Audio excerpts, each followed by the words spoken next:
Hello, I'm Alonso, I'm Daniel. And I'm Angelo. and welcome to the Latam podcast. So today we're going to talk about if studying at the Javia is the equivalent of a full-time job and being a student is our current role. How has our behavior and professional skills affected our academic performances and of our peers over the past year? Do you want to start, Daniel? Yeah, of course. Well, I think this year I've grown a lot compared to last year professionally. I've had to learn to deal with a lot of difficult situations this year, a lot more projects that are happening in our second year at the HVA, such as the internship, and it hasn't been the easiest at times. Consultancy skills as well, also a big project that we've gone through. But I feel like my behavior and professional skills have improved a lot. I've matured a lot and become a lot more organized, I would say, over this past year. So that's just a bit of my year so far. Well, yeah, I will say for me it's something similar. At the end of the day, when you're doing something full time, for example, Javia, when we are studying, of course there are some things that might affect you. For example, some things about your family, or of course you have to do some extra work from home, and it's also, I would say, the attitude that you have to put into it. Also, the communication and the non-verbal communication that you give to the people who's on your surroundings about the emotions you're feeling. Of course, at the end of the day, you're a human, so you cannot have the same emotions or attitude at every single day. So yeah, I would say this job has helped me to improve how to feel every single day, no matter what's the situation. And yeah, I would say everything has gone pretty good. Yeah, I also think that over this past year I've grown a lot as a person. Firstly, I think I've matured a lot, living on my own, learning how to do everyday tasks in my life, and also in my full-time job, which is the university, having to work in teamwork, having to do a lot of teamwork. I think that being part of different roles inside a team has made me learn a lot as how to be a leader, how to follow instructions, and how to listen to other people's opinions. And I think that having non-verbal communication is really important in that way, because it's a way of how people can respect you and how can they understand your opinions better. Yeah, I totally agree. Going into our first topic of our podcast, we would like to talk about nonverbal communication. I think it's a crucial part. I think 90% of communication is done non-verbally. I think humans feel emotions and react to emotions non-verbally, especially during difficult situations that we have to come across every day in our everyday lives, not only professionally but personally as well. Non-verbal communication is very important. So I would like to ask you, Angelo, how did your body language influence how others responded to you this year, or some situations that you've gone through this year non-verbally?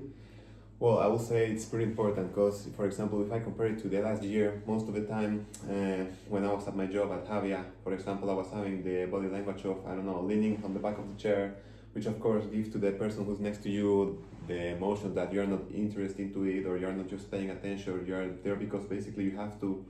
So I would say also when you start like with hand movement, or just looking at the person to the eyes, or being basically proactive even though you're not talking, help you a lot to look more professional, because at the end of the day that's what you are tuning for. Definitely. And I know nonverbal communication doesn't always have to be positive, but have you been able to respond positively or negatively to nonverbal communication, or how do you express positive or negative emotions nonverbally? Well, honestly, I'm a person who actually express a lot with the face. So, for example, at the moment that I'm receiving news that, of course, I will not like, immediately my face just turn around and it's like, what are you saying? Or I just express myself.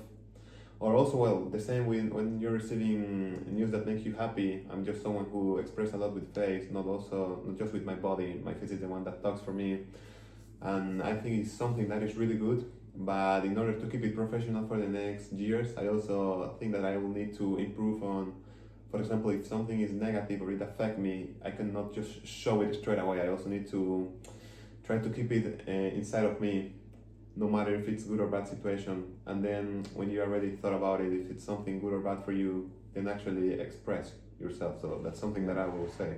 If I can add something I've realized a lot over this year is that when I'm in conversations or situations that I don't want to be in or I'm not interested, my face automatically you can tell that I'm not interested in the situation, and I think eye contact is really important in that, because sometimes you may have seen me over the year that someone's talking to me and you can tell I'm not interested in the conversation, and that's disrespectful from my side. So I think that's something I still have to improve on. So I think eye contact is the first step and one of Definitely. possibly the most important one in nonverbal communication. But then following to what you just said, sorry to interrupt you, I have a good question for any of you guys. So based on what you just said, when did you realize your nonverbal communication affected in group work, for example? So that is basically something that you need to be proactive with the people. So how would you say it affect you, your nonverbal communication, when you have to do group works? Well, do you want to start? Yeah, I can go. I remember when we were working on the consultancy project, that there was a weekend that I told you that I was gonna be away for the weekend, and I wasn't at my best moment for the project. I delivered something a bit late, and I remember it may have cost us a bit over the project, but I remember that as soon as I came back, I was like putting some effort on demonstrating that I wasn't like gonna be like that throughout the whole project, and that it was a one-time thing. And I remember that I went with nonverbal communication and talking with my hands and with my eyes, and I made up for it. Definitely. I think being proactive is key in nonverbal communication, as I've experienced a bit of the same as you, as Alonso, but from the other side, where I've worked in groups where we formulate groups, and until the last week, that's when everyone starts doing the actual work. So I think being very proactive and reaching out to your fellow co-workers or students in this case. I know when I've been at school, I may have looked a bit mad at my fellow colleagues and told them in maybe not the most professional way that they need to shape up and that we need to keep working and keep the project going so we don't fall behind. And sometimes I think that I overreact maybe non-verbally, and I need to maybe just keep my composure and find more professional ways in order to approach the situation. As Angelo said before, my face, you can tell quite clearly from facial We expressions. can agree, right? We can agree. 100%. And then and I think it's normal. You know, everyone's human, but you need to control them at certain times in order to keep a professional environment. Yeah, I think knowing how to control your reactions, not only by like talking or verbally, but non-verbally, your face can tell more than words. words. Yeah, more than words. Yeah, for sure. And I think non-verbally, everyone should reflect a bit on themselves. I think we can all reflect a bit on our non-verbal communications, and but we can move on to delivering bad news. The next topic. The next topic, delivering bad news, would be our topic 2, and a question for either of you: how will you handle delivering bad news on your internship that's coming up? As that's a big part of the internship. I'll answer. First of all, I think that as being an intern, I'm pretty sure that the bad news will go more on us than the other way around, for sure. Yeah. But in the case that I have to deliver bad news, I will take every possible step to make it the most respectful and the best way possible for the other person to take it the most naturally and best way. Because delivering bad news is a very hard thing to. It's a very confronting thing. Well, I also think that, of course, as you said, for example, in this scenario that we are doing our internships and you have to give a bad news, then I also think that the moment that you are going to give it is also really important. Because, for example, let's say that you are in a work environment, and then you have to deliver bad news to someone that one of his friends or family just passed away.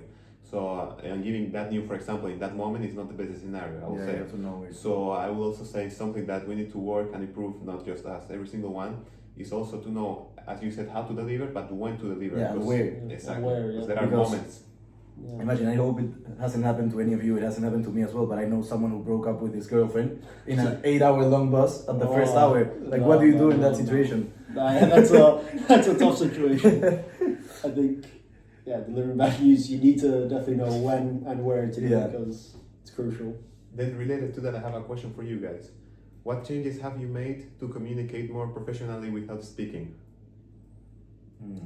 That's a Deep good question. question. Yeah, Yeah. it's an interesting question. Yeah, I think what I've tried the most is to use my hands and my body to talk, maintaining a good posture and looking in the eyes. I think that's crucial when delivering bad news, because Definitely. if you're going to deliver bad news to someone, as you said, being like this or looking at the side or just like looking at it's not important as if it was not important to you, I think it makes absolutely no sense. Yeah, it has no It's like value. disrespectful. Yeah, I think some changes. I think like Alonso said, eye contact is very important. I think that's the first step. It shows a sense of respect that I'm saying it to you personally, and then also talking with your hands, good posture. I think it shows a level of respect and attention that I'm fully focused on you and that I'm talking to you only, and I think that's very important. As Alonso said, you can just look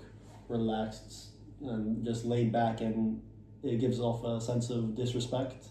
So I think I'm always trying to keep that in mind. It's just good posture, eye contact, and then I also want to be direct. I don't want to deliver bad news and just go around and finally end up with the bad news. I feel like sometimes it's best to give it direct, but also know how to say it. You don't want to just say it directly without any sort of feedback or improvement. So I think that's very important. Yeah, I have a question for you, Daniel. Yeah. What was the hardest bad news you've had to deliver this past year? Yeah, that's a tough one as well. An example could be, well, for example, involving us three again, when we were in the consultancy skills last year. Yeah, I know what you're saying. We originally formed our group quite beforehand, everyone, and we already had May. Yeah, exactly. A couple of Before months the holidays. actual holidays, and we've been planning on who our consultants could be, and we've been organizing and preparing a lot for the consultancy skills because we'd been told it was a big project, and well, unfortunately, one of our friends asked to participate in our group, but it was. Sorry to interrupt. If I remember correctly, he already started acting as if he was part of the group at the beginning. Yeah. That was also a bit of an uncomfortable Yeah, situation because, well, a fellow classmate, he sort of already felt like he was in the group, but it was a group of three only, and that was the requirements of the actual consultancy skills. I remember that neither of us wanted to tell him. Yeah. told him, I told him it was an uncomfortable situation, but I said I might be closest to him, or I might be the one to break it to him in the most comfortable situation. So I remember sitting down with him and just going through all the requirements of the consultancy skills and telling him, well, unfortunately, we've been working on it for a long time, and I wanted to make him understand our perspective and didn't want him to feel left out or as if we were ignoring him, because we put in a lot of work, and I feel like it would be disrespectful for him to just jump in and have start from 100. So I think some feedback for that. If we were in that situation again, we would have told him earlier. Because I remember it was like a week that he was already acting like that, and we were talking like between us. Okay, someone has to tell him. Someone has to tell him. No one. Yeah, I think it goes both ways. I think we could have improved on it because it might be a bit disrespectful for him as well. He's looking forward to working with us, but he physically because of the requirements he can't work with us. So then he's put in a tough situation as well, and of course we don't want to put him in a tough situation. But sadly, that was the situation. I just have like a really random question, let's say. Because, for example, as we were saying, it was like a really uncomfortable situation for all of us. And as we were talking, you are delivering bad news, but in this case, for example, you are delivering bad news to someone who you know. In the Yeah. case that you're going for the internship, in your personal opinion, guys, do you think it's more comfortable to give a bad news to someone who you know as the guy who was working with us, Yeah. or to someone that you don't know? Because on your internship, most of the people you're not gonna know them. So Yeah. what's your guy opinion? I about think that? I think it's worth telling them to someone you know, Yeah. because then they probably had no. In this case, we Yeah. had to see him after, Yeah, and life continues, and he's still a part of it. yeah, of course. But if it's, imagine you're in the internship, and you have to, they tell you, okay, call a provider and tell them we're not gonna work with them anymore. Yeah, yeah. I don't know who that guy is. I think it's you Yeah. still have to maintain a certain level of Yeah, respect. professionalism, respect. But in the end of the day, you don't know him, and you are not gonna care that much about them as you would have Yeah, I with your think- peers. Yeah, I think that goes down to how you know the person on a personal level. Because we know this guy personally, you know, we go through the same things, go to the same uni, you know, we see him every day. So it's knowing the fact that we see him every day and knowing we told him no. I think that's what makes an uncomfortable situation. But yeah, like Alonso said, if you just call a provider and tell them we're not going to work with you, what Yeah, does it because- matter the next day? It's not like you're gonna fire anyone. No. For the future, not for now. Maybe in a couple of years, hopefully, Yeah, we're in that hopefully. situation. Yeah, but no, that would Well, be it. To conclude, last question. Following up with the bad news you had to deliver, how did fear or discomfort affect the way you delivered the news?